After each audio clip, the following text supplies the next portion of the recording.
Hello అండి all.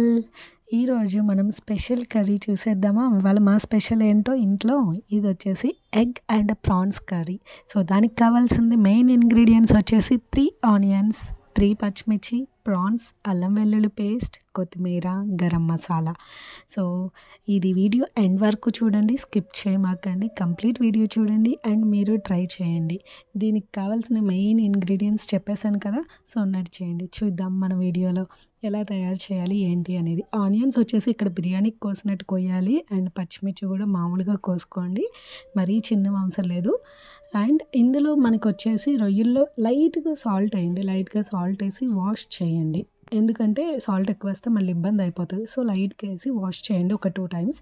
తర్వాత మనం బాండీ పెట్టాలి, స్టవ్ వెలిగించి దాని మీద బాండీ పెట్టాలి. బాండీ కొంచెం వేడయిన తర్వాత మనకు కావాల్సినట్టు ఒక 3-4 టేబుల్ స్పూన్స్ ఆయిల్ వేసుకోండి. ఇక్కడ ఆయిల్ మనకి వీడియోలో చూపిస్తున్నట్టు ఆయిల్ వచ్చేసి మేము చిన్న గిన్నె ఉంటుంది కాబట్టి దాంతో ఒక 1.5 వేసాం. బట్ స్పూన్స్తో కానీ లేకపోతే మీకు ఆయిల్ ఎంత అనేది తెలుస్తుంది కదా, అట్లా కొంచెం ఒక 3-4 టేబుల్ స్పూన్స్ ఆయిల్ వేయండి.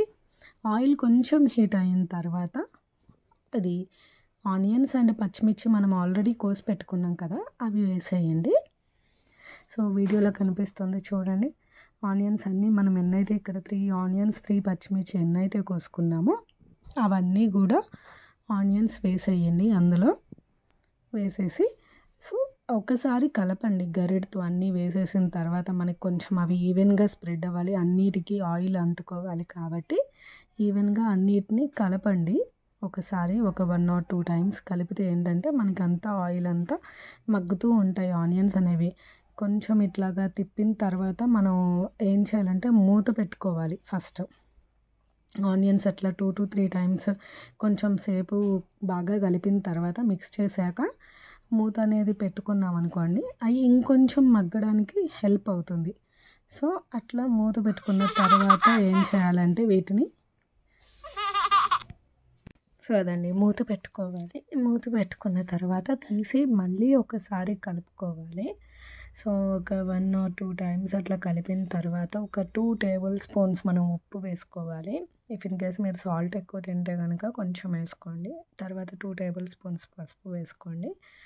సో, ఆ పసుపు ఉప్పు వేసిన తర్వాత మళ్ళీ ఒకసారి మిక్స్ చేసుకోండి మంచిగా. మంచిగా మిక్స్ చేసుకుంటే ఏంటంటే వాటి ఫ్లేవర్ అనేది ఆనియన్స్కి కూడా కొంచెం మంచిగా పడుతుంది. సో, ఒక 2 టైమ్స్ లేదా 3 టైమ్స్. అండ్ ఇంకొకటి ఇక్కడ ఆనియన్స్ ఇదవ్వవు అనే మీకేం టెన్షన్ అవసరం లేదు. కర్రీ చాలా సూపర్గా వస్తుంది. అలా ఉంటే ఆనియన్స్ మనకి ఇంకా ఏంటంటే కొంచెం గ్రేవీగా అనిపిస్తుంది. సో, ఇప్పుడు మనకి ప్రాన్స్ ఏవైతే మనం వాష్ చేసుకున్నామో అవి వేయండి. సో, అవి వేసిన తర్వాత మళ్ళీ ఒకసారి కలుపుకోండి. ఎందుకంటే ఆనియన్స్కి ఉన్న ఫ్లేవర్స్ ఏవైతే ఉన్నాయో అవి మంచిగా మనకి లైక్ పీసెస్కి పడతాయి అన్నమాట. అండ్ మీకు తెలుసు యాజ్ యూజువల్ ప్రాన్స్ కొంచెం ఎక్కువసేపు ఉడుకుతాయని చెప్పి అలా తిప్పుకోవాలి. మంచిగా తిప్పేసిన తర్వాత కలుపుకోవాలి. కలిపిన తర్వాత ఇప్పుడు కారం వేసుకోండి. ఒక 2 టేబుల్ స్పూన్స్ కారం వేసుకొని మంచిగా మళ్ళీ ఒకసారి కలుపుకోండి. అట్లా కలుపుకోవడం వల్ల ఇంకా లైక్ ఆ స్పైసెస్ కూడా కర్రీకి లైక్ గ్రేవీ అవ్వడానికి, అలానే పీసెస్ కొంచెం మంచి టేస్టీగా రావడానికి యూజ్ అవుతుంది. ఇట్లా మిక్స్ చేసుకోవడం వల్ల ఏంటంటే మనకి స్పైసెస్ అన్నీ కూడా ఈవెన్గా ముక్కకి లైక్ పీస్కి ఈవెన్గా పడతాయి అన్నమాట. సో, ఈవెన్గా పట్టిన తర్వాత ఇప్పుడు మనం నెక్స్ట్ దీనికి ఏం చేయాలంటే అల్లం వెల్లుల్లి పేస్ట్ ఏదైతే ఉందో అది ఒక 2 టేబుల్ స్పూన్స్ వేసుకోవాలి. ఇప్పుడు ఆ 2 టేబుల్ స్పూన్స్ వేసిన తర్వాత దాన్ని మళ్ళీ ఒకసారి మిక్స్ చేసుకోండి. మిక్స్ చేసుకున్నాక మనం ఈలోపు ఒక మీడియం గ్లాస్లో ఏదైతే ఉందో ఆ మీడియం గ్లాస్లో ఒక 3/4 వాటర్ అనేవి మనం ఇందులో పోసుకోవాలి. ఎందుకంటే లైక్ పీస్ అనేది బాయిల్ అవ్వాలి కదా. సో, దానికి ఒక 3/4 మీడియం గ్లాస్కి 3/4 వాటర్ ఏవైతే ఉన్నాయో అవి వేసుకొని ఒకసారి కలిపేసి మళ్ళీ మనం మంచి నీట్గా అవి బాయిల్ అవ్వాలి, ఇట్లా ఉండాలి కాబట్టి అంటే ముక్క ఉడకాలి కాబట్టి మూత పెట్టుకొని ఒక 5 మినిట్స్ ఉండండి. సో, రొయ్యలు ఫాస్ట్గానే ఉడికిపోతాయి. సో, ఈలోపు గరం మసాలా, ధనియాలు, చెక్క, లవంగం, బియ్యం అవన్నీ సన్నగా సెగతో వేయించుకొని మిక్సీ చేసుకోవాలి. ఒకసారి మిక్సీ పట్టుకున్నాక మళ్ళీ వెల్లుల్లిపాయలు వేసి మళ్ళీ మిక్సీ పట్టుకొని అది పక్కకు పెట్టుకొని ఈలోపు కర్రీ దగ్గరికి వచ్చి అలా ఉడుకుతున్నప్పుడు ఒకసారి కలిపి అది కొంచెం టైం ఆగిన తర్వాత ఏవైతే ఆయిల్ మనకి పైకి అట్లా కనిపిస్తున్నట్టు వచ్చినప్పుడు మనం ఏదైతే ఈ మిక్సీ పట్టుకొని ఉంచామో పొడి మసాలా ఆ మసాలాని వేసుకోవాలి. అది వేసుకొని ఒక 2 టైమ్స్ అట్లా మంచిగా మిక్స్ చేసుకోండి. ఇక 2 టేబుల్ స్పూన్స్ వేసాం మేము పొడి మసాలా. అది మంచిగా మిక్స్ చేసుకోండి. మిక్స్ చేసుకున్న తర్వాత ఇప్పుడు 2 ఎగ్స్ వేసేయండి. ఇఫ్ ఇన్ కేస్ మీకు కోకోనట్ పచ్చి కొబ్బరి కానీ వెండి కొబ్బరి కానీ ఉంటే ఈ స్టేజ్లో వేసేయండి. ఇప్పుడు మాకు ఓన్లీ అది అవైలబుల్ లేదు కాబట్టి ఎగ్ అవైలబుల్గా ఉంది కాబట్టి ఎగ్ వేసాము 2 ఎగ్స్. సో ఇది బాయిల్ చేయాలి అని ఏమీ లేదు, వెంటనే కూడా కలుపుకోవచ్చు మంచిగా. అట్లా వీడియోలో చూపిస్తున్నట్టు మంచిగా కలుపుకోండి దగ్గరికి పడేంత వరకు కూడా.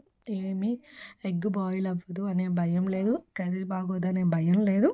మీరు ట్రస్ట్ చేయండి, చాలా బాగుంటుంది. అండ్ అలా వాటరీగా ఉన్న కర్రీ కూడా కొంచెం దగ్గరికి మన ఎగ్ ఫ్రై అయ్యేటట్టు అట్లా వస్తుంది దగ్గరికి మంచిగా.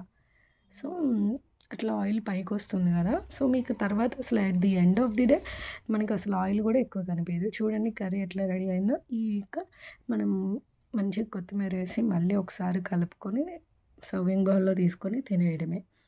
టేస్ట్ అయితే చాలా బాగుండొచ్చిందండి. And please do subscribe my channel, like the video and comment చేయండి, షేర్ చేయండి. సో థ్యాంక్ యూ అండి, థ్యాంక్ యూ ఎవ్రీవన్. కర్రీ అయితే చాలా బాగుంది, ట్రై చేయండి. బాయ్.